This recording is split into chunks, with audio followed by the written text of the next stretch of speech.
Hi, I'm Dr. Wanda. I'm the finalist of Misses of Malaysia 2026. Today we are celebrating Anak Yatim program charity for this year.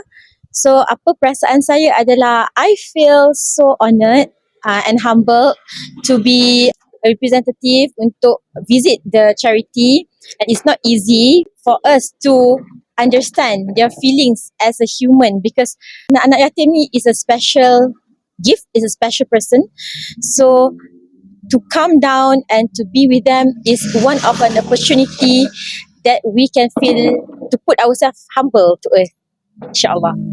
Assalamualaikum, hai, saya Yan ataupun lebih dikenal ini sebagai Yan Rif, dan I am one of the finalists Misses of Malaysia 2026. So as what Dr. Wanda said, so I agree with her. So we are here to support and give moral support to all those children.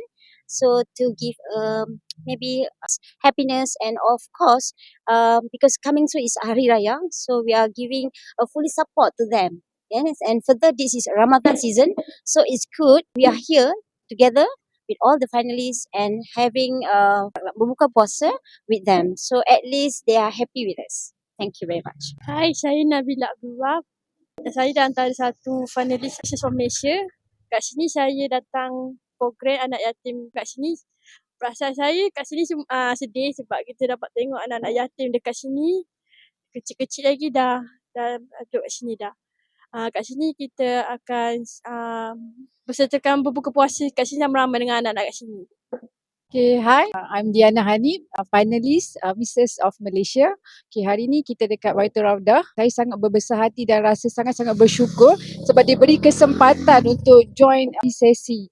Okay, walaupun dalam keadaan yang mencabar sekarang ni, kita mengambil sedikit ruang untuk melawat anak-anak yang kurang bernasib baik kan. Kecil-kecil lagi dah tak ada orang tua, dan kita boleh ambil sikit daripada diorang punya background tu untuk impact diri kita sendiri dan flashback yang kita ada kan. Dan juga nak terima kasih juga kepada Misses of Malaysia yang beri peluang kepada kami semua untuk contribute kepada society dan especially pada anak-anak yatim. Okay.